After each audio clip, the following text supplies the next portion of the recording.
Buenas noches, mis hermanos. Ha pasado algo de tiempo desde nuestra última enseñanza y creo que de alguna manera, de una manera u otra, todos tenemos razones y motivos por los cuales tenemos que darle agradecimiento a nuestro Dios, ya que por amor y misericordia el Señor ha extendido su gracia y nos permite aún estar aquí para continuar sirviéndole. Así pues, mis hermanos, con todo cariño, les mando un saludo a la distancia, esperando que todos estén bien, donde quiera que se encuentren. El día de hoy tocaremos un tema que está en el Evangelio de Lucas, pero no está relacionado a la serie que hemos estado llevando. Este es un tema independiente y está hecho específicamente para la época que estamos por celebrar, la Navidad, el nacimiento de Jesús. En Lucas 1:31 dice, y ahora concebirás en tu vientre y darás a luz un hijo y llamarás su nombre Jesús. El tema de la enseñanza del día de hoy lleva por nombre una Navidad completa. Pero antes de continuar, cierre sus ojos y por favor le pido que me acompañe en oración para poner esta enseñanza en manos de Dios. Bendito Dios y Padre Celestial, te damos muchas gracias, Señor, porque a pesar de las situaciones que hemos pasado, por todas las circunstancias que han ocurrido en el mundo, en nuestro país, Señor, en nuestra ciudad, y que algunos de nosotros, Señor, pues ya hemos pasado por esta situación, sabemos que tú nos has cuidado, Señor, tú nos has protegido y nos permite, Señor, estar el día de hoy aquí para festejar este día, estos momentos, Señor, este tiempo de convivencia con la familia para festejar, Señor, la Navidad.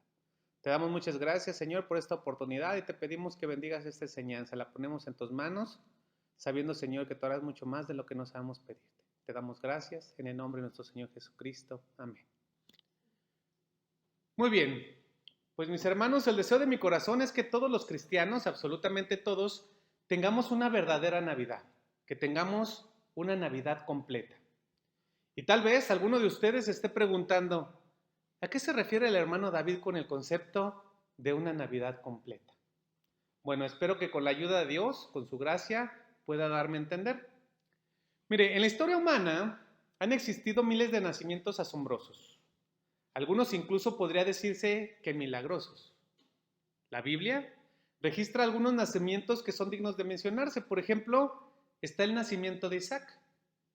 Isaac vino al mundo cuando su padre Abraham tenía 100 años y su madre Sara, que además era estéril, ya contaba con 90 años. Por supuesto, nadie esperaría que una pareja tan entrada en años y en esas condiciones pudiera concebir.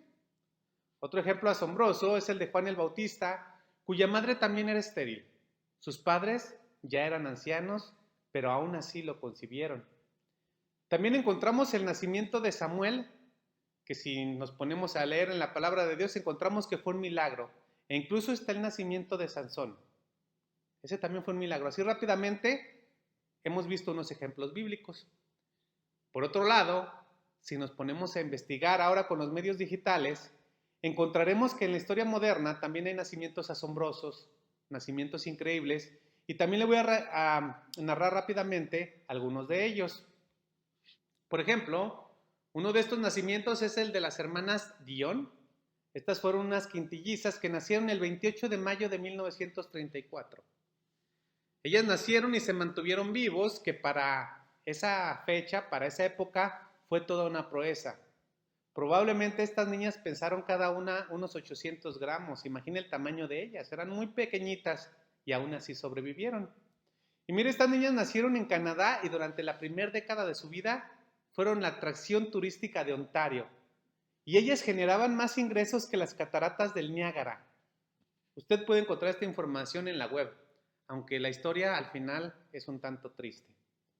Otro ejemplo, en el año 2009, una mujer dio a luz a 8 niños por medio de la fertilización asistida. Esta mujer ya tenía un embrión, es decir, estaba embarazada, y además le implantaron 6 embriones más. Y uno de estos embriones se duplicó, es decir, que nacieron gemelos. Y mire de lo que somos capaces los humanos.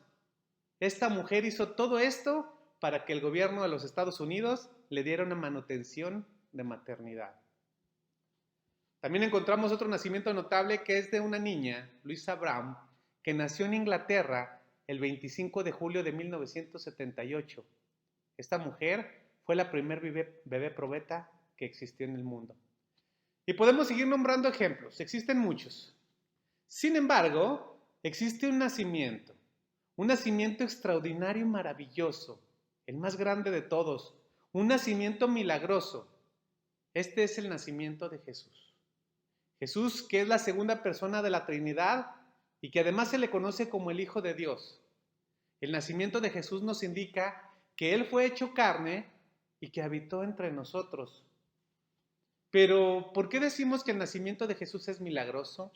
¿Por qué decimos que el nacimiento de Jesús es extraordinario, único e irrepetible? Bueno, pues decimos esto por la manera maravillosa y extraordinaria en que fue concebido, porque fue hecho de una manera sobrenatural, en una virgen, sin un padre humano. Y en el mundo, como siempre, existen miles de detractores de este gran milagro, personas que no creen y que a lo largo de la historia han intentado explicar de una manera racional o lógica el nacimiento virginal de Jesús. Y hasta la fecha, hasta el día de hoy, con todos los avances científicos, no lo han logrado y sabe, no lo lograrán. Es más, algunos científicos serios han buscado desacreditar este maravilloso milagro y han intentado decir que María engendró o generó vida a partir de la partenogénesis. Este nombre curioso significa, o para entender el concepto, que la partenogénesis es una forma de reproducción basada en el desarrollo de células sexuales femeninas no fecundadas y que se encuentra en la naturaleza en algunas de las formas más elementales de vida y en algunas no tan elementales. Por ejemplo, se encuentra o se llega a dar en insectos, en anfibios, en reptiles, que sin un padre tienen descendencia. Sin embargo, la partenogénesis no se puede dar en seres humanos. Los científicos ya lo han intentado, pero han fracasado rotundamente. Pero aún así, en caso de que les diéramos el beneficio de la duda, en un supuesto de que fuera biológicamente posible que un óvulo sin fecundar empezara el proceso de bipartición, que es el inicio de una vida, y progresara hasta llegar a formarse un ser, el resultado de esta vida sería genéticamente una niña. ¿Y por qué sería una niña? La respuesta es simple. Porque las mujeres no tienen cromosoma Y o Y, que son necesarios para que la vida que se inicia sea la de un varón. Por lo tanto, este supuesto intento de explicar el nacimiento virginal de Jesús no tiene sustento. ¿Saben por qué? Porque nació un varoncito, un niño, un hombre. Y lo mismo sucede con muchas otras teorías que intentan desacreditar lo maravilloso del nacimiento de Jesús. Y mire, este nacimiento había sido profetizado por Isaías mucho tiempo antes de su nacimiento. En Isaías 7:14, si es tan amable y lo busca, Isaías 7:14, dice: por tanto, el Señor mismo os dará una señal. He aquí que la virgen concebirá y dará a luz un hijo y llamará a su nombre Emmanuel. La profecía dice: he aquí que la virgen concebirá y dará a luz un hijo, un varoncito. ¿Y cómo podía saber todo esto Isaías? Pues la única respuesta viable es por revelación de parte de Dios. Este niño, mis hermanos, fue un hermoso regalo, un regalo para toda la humanidad, un regalo para usted y para mí. Y eso es lo que en teoría, y lo subrayo, lo que en teoría se festeja en estas fechas, el nacimiento de Jesús, la Navidad. Prácticamente, en todas partes del mundo están por celebrar el nacimiento de Jesús, la Navidad. Días más, días menos, pero esta es la fecha conmemorativa al nacimiento de este ser divino. Y esta festividad es la que más se festeja a lo largo y ancho del globo terráqueo. Si nos ponemos a revisar a detalle, no existe ninguna festividad más extendida a nivel mundial, aunque cada país puede tener sus festividades particulares. Yo sé que la gran mayoría de nosotros disfrutamos de esta festividad. A la mayoría de nosotros nos gusta la Navidad. Y bueno, quiero decirle que a mí en lo particular me gusta. Y al final de la enseñanza, usted entenderá por qué. Pero aunque la Navidad, que es la que se celebra, o la festividad que se celebra más a nivel mundial, tristemente también la Navidad es la festividad más mal interpretada. Muchos festejan la Navidad y no saben por qué realmente lo hacen. El ser humano se ha encargado de desvirtuarla, de quitarle su esencia, y lo ha hecho de una manera increíble.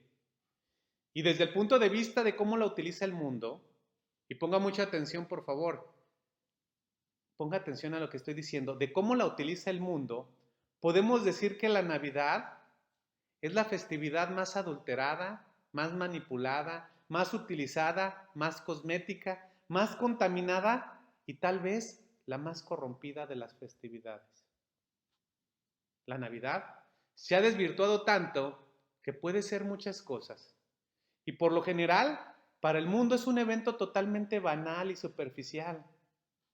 Esta festividad, como el mundo actual la conoce, con las luces de colores, con los árboles bellamente adornados, con cientos de fiestas, con celebraciones en oficinas, los centros comerciales abarrotados, los intercambios de regalos, las posadas, las reuniones familiares, etcétera, etcétera, que esto ha sido por años y que tal vez cambie un poco en esta pandemia, pero no creo que sea mucho, y si no me cree, salga, vaya a un centro comercial, observe a su alrededor, todo el mundo sube y baja. Esto quiere decir que por todos lados hay reuniones, hay festividades. A fin de cuentas, el objetivo en general es el mismo. ¿Cuántas cosas? ¿Cuánto show? La parafernalia, todo lo que da. Hay demasiada algarabía en torno a esta festividad y de manera lamentable, en estas reuniones fluye el alcohol, las drogas, la envidia, la insatisfacción, el orgullo, un sinfín de muchas cosas más. Pero todo esto tiene un nombre y se llama pecado. Todo esto que acabo de platicarles, poco o más bien nada tienen que ver con el verdadero significado de la Navidad. Pues para la mayor parte del mundo la Navidad solo es un cuento del cual se puede sacar mucho provecho. Y en estas fechas, hombres perversos, incrédulos, se aprovecharán para enriquecerse. Ellos utilizarán el concepto de la natividad para vender lo inimaginable. Y el eslogan común es: compra, endeúdate, regala en Navidad. Ellos no creen en Jesús, es más, no les interesa, pero saben que es un buen negocio. Porque el mundo en general recibe este concepto del niño que nació en un pesebre con agrado. Pues se ve como una tradición, como un tiempo solamente de disfrutar, pero no se ve como lo que verdaderamente es. Y aquí es donde entramos, mis hermanos. Pues si ustedes y yo, como cristianos, vivimos así la festividad de la Navidad, de esta forma tan vaga y tan banal, lamento decirle que estamos viviendo una Navidad incompleta. Estamos viviendo una Navidad cosmética, una Navidad en exceso pintada, arreglada para pasar ciertamente el tiempo, que se ve muy bonita, pero en realidad está vacía. Y la gran mayoría, muchas veces, de los que nos decimos cristianos, no saben lo que festejan, o el mundo solamente dice felices fiestas. Ellos interpretan que viene el tiempo de las vacaciones, el folclore, la algarabía, y empiezan a pensar en todo lo que harán en esos días. Pero para algunos, y digo para algunos, estas fechas también puede ser el tiempo más triste. Estas son fechas donde la gente se deprime y lamentablemente también es la época donde más suicidios se cometen. Y todo por el materialismo, por la insatisfacción, porque no se sienten completos, porque piensan que su vida no tiene sentido. Y muchas veces aquello que esperaban recibir nunca les llegó. Pero aunque se ha desvirtuado tanto la verdadera Navidad, no es así. La Navidad, mis hermanos, es una de las narraciones más fascinantes y milagrosas de la historia, por una simple y sencilla razón. La Navidad festeja y da honra a una persona divina. Y este fue un acontecimiento divino. Al menos yo espero que usted esté de acuerdo conmigo y que festeje la Navidad por la razón correcta. Mire, la narración que leeremos es tan detallada que si no fuera importante, jamás habría sido puesta en la Biblia, habría sido omitida. Mire, acompáñenme por favor al libro de Lucas, capítulo 1, versículo 26, donde veremos la narración e inicio del cumplimiento de la profecía hecha por Isaías. Esta fue hecha 400 años antes, donde el ángel Gabriel se presentó ante una mujer comprometida ciertamente, pero que aún no era casada. Esta mujer era virgen. Ella era una mujer muy joven. Lucas 1:26. Al sexto mes, el ángel Gabriel fue enviado por Dios a una ciudad de Galilea llamada Nazaret, a una virgen desposada con un varón que se llamaba José, de la casa de David, y el nombre de la virgen era María. Y entrando el ángel, en donde ella estaba, dijo: Salve muy favorecida, el Señor es contigo, bendita tú entre las mujeres. Mas ella, cuando le vio, se turbó por sus palabras y pensaba: ¿qué salutación sería esta? Entonces el ángel le dijo: María, no temas, porque has hallado gracia delante de Dios. Y ahora concebirás en tu vientre y darás a luz un hijo, y llamarás su nombre Jesús. Este será grande y será llamado Hijo del Altísimo, y el Señor Dios le dará el trono de David su padre, y reinará sobre la casa de Jacob para siempre, y su reino no tendrá fin. Entonces María dijo al ángel: ¿cómo será esto, pues no conozco varón? Respondiendo el ángel le dijo: el Espíritu Santo vendrá sobre ti, y el poder del Altísimo te cubrirá con su sombra, por lo cual también el santo ser que nacerá será llamado Hijo de Dios. Versículo 38. Entonces María dijo: He aquí la sierva del Señor, hágase conmigo conforme a tu palabra. Y el ángel se fue de su presencia. Mire, esta es la historia de cómo fue engendrado Jesús. Y yo sé que todos la conocemos, que la hemos escuchado muchísimas veces. Yo desde pequeño escuché estas historias y quiero decirle que en realidad en aquellos años no me interesaban. Yo simplemente lo veía como un cuento bonito, pero me gustaban los bolos, el ponche, los buñuelos y romper la piñata. Y esa fue mi Navidad por muchos años. Pero en ninguno de aquellos años, en ninguno de aquellos festejos, tuve una Navidad completa. Y creo que la mayoría así nos pasó.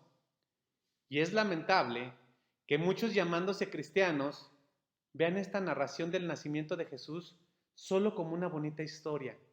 Y que no puedan, mira lo que le estoy diciendo, y que no puedan, no sean capaces de creerlo como una verdad, como un hecho real, como algo que sucedió y que además quiero decirle que es de extrema importancia. Después de la anunciación, José y María se movieron a la ciudad de Belén.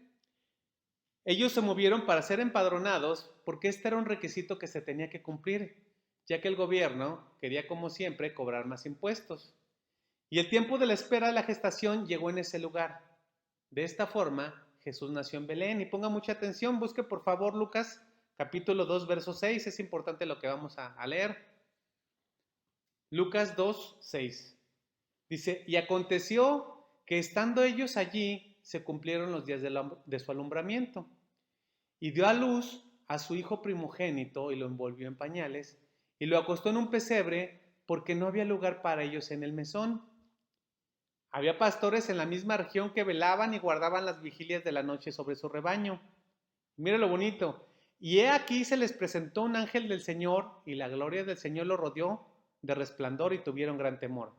Pero el ángel le dijo: no temáis, porque he aquí os doy nuevas de gran gozo, que serán para todo el pueblo, que os ha nacido hoy en la ciudad de David un Salvador, que es Cristo el Señor. Mis hermanos, la verdadera Navidad inicia cuando creemos por fe que Jesús nació de una virgen. Este es el nacimiento más extraordinario de todos. Pero ¿sabe? No solamente es por fe, sino porque no existe otra forma de explicarlo. En Isaías capítulo 9, verso 6, habla del nacimiento de Jesús como un hecho consumado. Y aunque esta era una profecía, para él, para Isaías, ya era una realidad. En Isaías 9:6 dice: porque un niño nos es nacido, hijo nos es dado, y el principado sobre su hombro se le llamará a su nombre admirable, consejero, Dios fuerte, Padre eterno, príncipe de paz.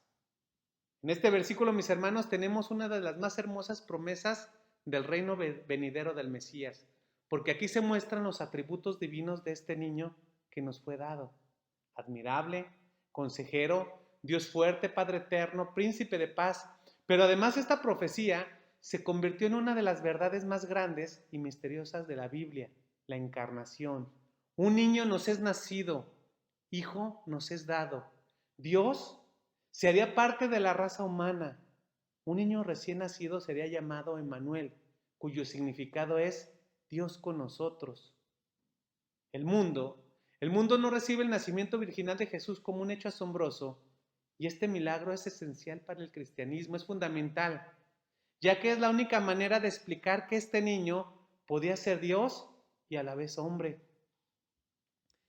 Y el mundo no puede creer esto, el mundo no puede creer esto, pero negar el nacimiento virginal de Jesús hecho por el poder del Espíritu Santo es la verdad bíblica de que Jesús es tanto Dios como hombre. Mire, analicemos. Utilicemos el sentido común. Si Jesús fue engendrado de padre humano, supongamos que haya sido así, entonces Jesús solamente es un hombre. Y si solamente es un hombre, no resucitó. Por lo tanto, Él no puede ser el Salvador. Y si Jesús no es el Salvador, pues no hay salvación. Entonces, no es real el Evangelio.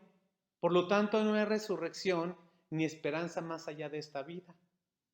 El apóstol Pablo lo dijo de esta forma, en 1 Corintios 15, 17, lo dijo así: y si Cristo no resucitó, vuestra fe es vana, y aún estáis en vuestros pecados. Entonces también los que durmieron en Cristo perecieron. Y si en esta vida solamente esperamos en Cristo, solo somos los más dignos de conmiseración de todos los hombres. Mis hermanos, si Jesús no es Dios, usted y yo somos los más dignos de lástima. Así que comamos y bebamos, que mañana moriremos. Pero sabemos que gracias a Dios esto no es así. Y el Evangelio de Lucas nos da la clave para poder tener una Navidad completa. Lo invito a que busque, por favor, Lucas capítulo 2, versículo 10. Dice: pero el ángel les dijo: no temáis, porque he aquí doy nuevas de gran gozo que serán para todo el pueblo. Si usted se considera parte del pueblo, estas noticias son importantes para usted, son importantes para mí, y en estas noticias nos debemos de gozar. Versículo 11, que os ha nacido hoy en la ciudad de David, ponga atención, un Salvador, que es Cristo el Señor. La primera parte del verso 11 habla del regalo de Dios al mundo, el nacimiento de Jesús. Ya hablamos al respecto, por lo tanto yo le pregunto, ¿cree que Jesús es Dios? Le vuelvo a preguntar, ¿cree que Jesús es Dios encarnado que vino a nacer entre nosotros? Si su respuesta es sí, lo felicito. Ya empezamos a tener parte, pero solamente parte, de la Navidad. Ya hay razones para festejar, pero ¿sabe? Tal vez aún no tiene la Navidad completa. En la segunda parte del verso 11 encontramos que habla de un Salvador. Y aquí empiezan los problemas. Un Salvador. Para el mundo, recibir el concepto del regalo del niño Jesús es fácil, pero no lo es todo. Dice el verso que os ha nacido hoy en la ciudad de David un Salvador. Y el mundo, aunque festeja la Navidad, no la entiende porque no quiere un Salvador. Es más, no sabe que es un Salvador, ni siquiera piensa en ello, pues no comprende el concepto y la necesidad de salvación. De entrada, por si no lo sabía, el nombre Jesús significa el Señor es salvación.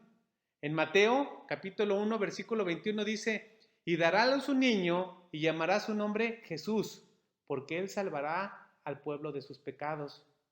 Y en Lucas 19:10 dice: porque el Hijo del Hombre vino a buscar y a salvar lo que se había perdido. Así que la descripción de Jesús como Salvador es especial y es adecuada, ya que es el motivo o la razón por lo cual Él nació. Él vino para salvar a su pueblo de sus pecados, para darle esta misma, y también para darle esta misma oportunidad a la humanidad entera, a usted y a mí. Pero ¿a qué salvación se refiere la Escritura? Mire, como definición, la salvación significa liberación, es decir, tomar a alguien y librarlo de un serio peligro, es salvar una vida de la muerte. En el Evangelio actual, que a veces está muy diluido, muchas veces usted y yo presentamos a Jesús como aquel Salvador, pero no le damos tanto énfasis porque tratamos de enfocarnos en aquel que puede ayudarnos a rescatar a las personas de los vicios, que puede ayudar a sanar matrimonios, que puede restaurar familias e incluso promover un trabajo o sanar alguna enfermedad. Y sí, Este Salvador, que en ocasiones nosotros presentamos de manera tan lamentable y de forma limitada, puede hacer esto que acabo de mencionar, y de hecho lo hace. Pero esa no es la intención principal por la cual Jesús vino a habitar entre nosotros. Estas son añadiduras. El verdadero problema de la humanidad, y por lo cual Jesús vino como Salvador, es el pecado. El pecado que todos tenemos, usted y yo, con el cual nacimos. Todo el mundo, chicos y grandes, somos culpables de quebrantar la santa ley de Dios. Y no podemos argumentar inocencia. Por lo tanto, de entrada, merecemos el castigo eterno en el infierno. Mire, busque conmigo en el libro de Romanos, capítulo 3, a partir del verso 10. Búsquelo, por favor. Ahí lo explica claramente. Romanos 3, verso 10.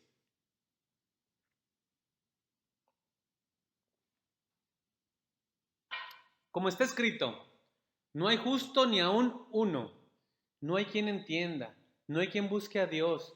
Todos se desviaron, a una se hicieron inútiles, no hay quien haga lo bueno, no hay ni siquiera uno.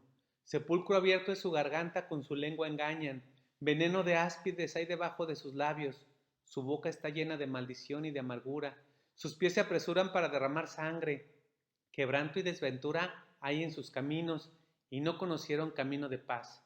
No hay temor de Dios delante de sus ojos. Versículo 23. Por cuanto todos pecaron, están destituidos de la gloria de Dios. Así, todo el mundo es pecador. No hay uno solo que pueda decir, yo no he pecado, yo no tengo pecado. ¿Sabe? Todos nacimos destituidos de la gloria de Dios. Así que parte de una Navidad completa es entender y creer que Jesús vino al mundo para rescatar a las personas del pecado y de la culpa. Pero no se trata de sentimentalismos. No, claro que no. Jesús vino al mundo para salvar al hombre del castigo impuesto por Dios, de ese castigo que condena al pecador eternamente en el infierno. En otras palabras, la humanidad sin Jesús está condenada, caminando en la autopista que lleva al castigo eterno. Es para eso que el mundo necesita un Salvador.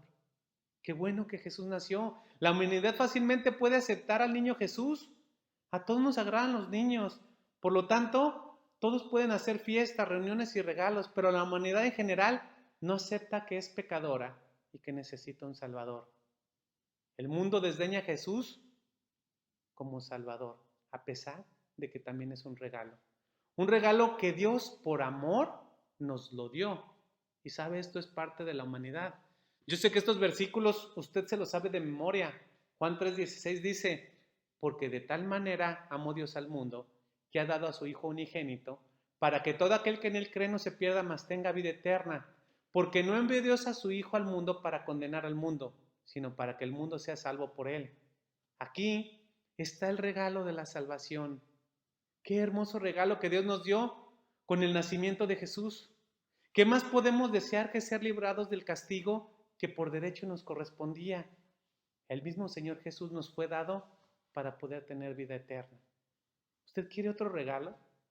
Si usted se ha arrepentido de sus pecados y ha creído en Jesús como su Salvador, alégrese. Su Navidad está casi completa. No importa que no le regalen ni ropa interior en esta Navidad. Eso es lo de menos. Y si alguno de los presentes aún no ha recibido a Jesús como su Salvador, yo lo animo a que no tarde en hacerlo, porque hoy es el día de la salvación. Pero aún nos falta un poquito para tener la Navidad completa.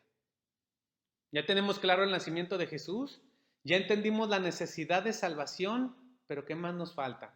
Regresemos a Lucas capítulo 2, versículo 11. Dice, que os ha nacido hoy en la ciudad de David un Salvador, que es Cristo el Señor. Cristo. ¿Por qué Lucas utilizó esta palabra? Mis hermanos, las condiciones en las que nació Jesús fueron precarias. Esto es absolutamente algo económico. Pero el título de Cristo que utiliza Lucas parece ser muy elevado para un niño nacido en total humildad, que no parecía ser alguien importante, porque la palabra Cristo significa Mesías o el ungido. Y este título solo aplica a alguien que es puesto en un alto cargo, alguien digno de exaltación y de honra. Pero curiosamente Lucas hace énfasis en este título Cristo, porque él estaba recalcando lo que fue anunciado por el ángel Gabriel a María cuando le anunció el nacimiento de este niño o la Navidad. Lucas subraya que Jesús sería Rey de Reyes y que reinaría para siempre. Mire, busque nuevamente Lucas capítulo 1, verso 32, para que vea por qué esta palabra es tan importante. Dice, es decir, el hijo que nacería, será grande y será llamado Hijo del Altísimo, y el Señor Dios le dará el trono de David su padre, y reinará sobre la casa de Jacob para siempre, y su reino no tendrá fin. Es por eso que Lucas lo exalta como el Cristo. Pero aún hay una frase más para tener una Navidad completa. Nuevamente Lucas 2:11 dice que os ha nacido hoy, ya vimos el nacimiento, en la ciudad de David un Salvador, ya vimos lo que es el Salvador, que es Cristo el Señor. El Señor, qué frase. Mire, ya no tenemos tiempo para estudiarlo a fondo, pero espero que a grandes rasgos esto quede claro. Señor. La palabra Señor en el sentido humano es un término de respeto, de estima, dado a alguien con liderazgo y autoridad. Pero en la antigüedad, el título Señor se le daba a los propietarios de esclavos y se utilizaba la palabra curios. Y llamar a alguien curios o Señor significaba ponerse bajo su autoridad.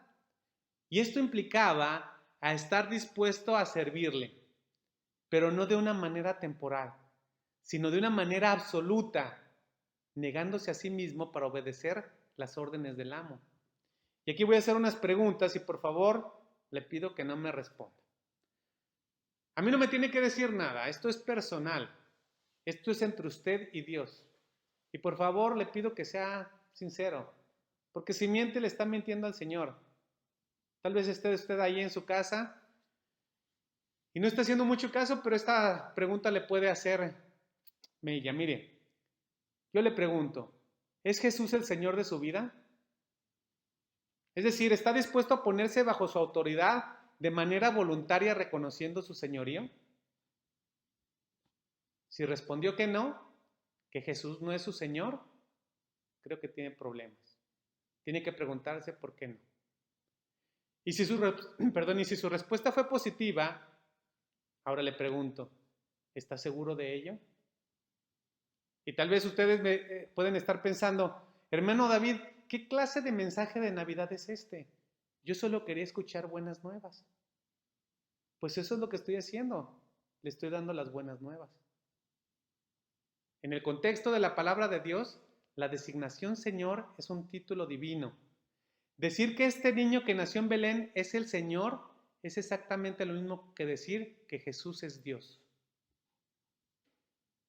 Y decir que Jesús es Dios es la confesión más básica que cada creyente en el mundo, que cada persona que se autodomine cristiana tiene que reconocer. Jesús es mi Señor, Jesús es mi Dios.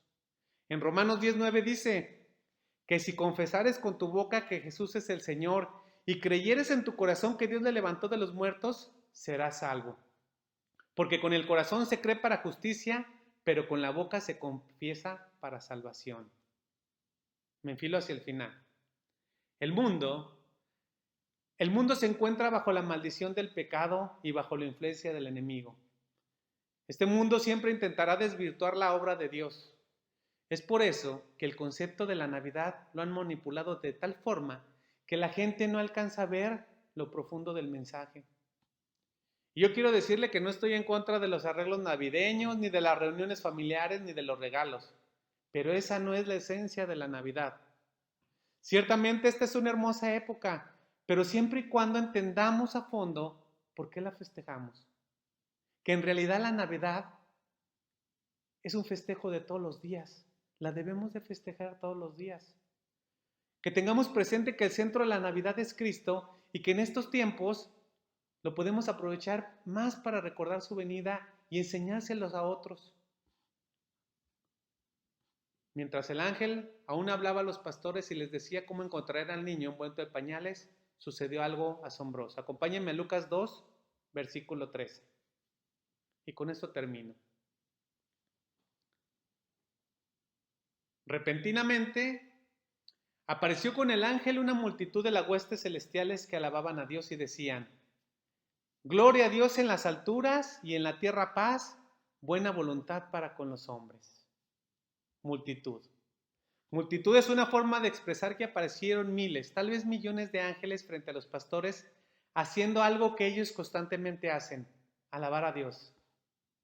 El cielo entero estaba lleno de regocijo del nacimiento del Hijo de Dios. Estaban exaltando su encarnación y existía una razón para ello. Los ángeles sabían que el pecado del hombre, su caída en el huerto del Edén, había transformado a los hombres en rebeldes, destituidos de la presencia de Dios, que se encontraban en una situación terrible. Pero los ángeles también sabían que al nacer Jesús, por amor y misericordia, Dios estaba proveyendo un camino de salvación para el hombre. Y los ángeles se gozan cuando un pecador se arrepiente, cuando alguien reconoce a Jesús como su Salvador y su Señor. Jesús mismo lo dijo en Lucas 15:10: Así os digo que hay gozo delante de los ángeles de Dios por un pecador que se arrepiente. Así pues, el propósito de la Navidad, de una Navidad completa, es que las buenas nuevas llegaron a través del nacimiento milagroso de un niño que a su tiempo sería el Salvador y el Señor de todos aquellos que crean en Él. Y que un día esos hombres arrepentidos, cristianos verdaderos, usted y yo, mis hermanos, nos podamos unir a los ángeles y podamos estar con esa multitud alabando a Dios por toda la eternidad.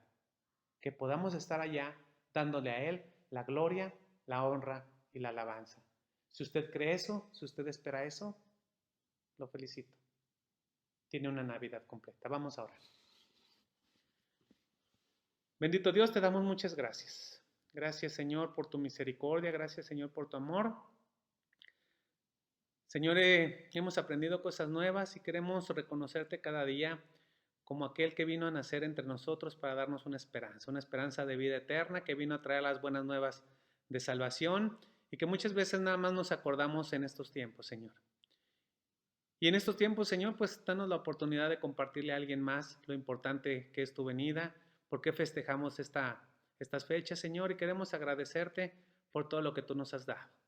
Muchas gracias, Señor. Nos dejamos en tus manos, en el nombre de nuestro Señor Jesucristo. Amén.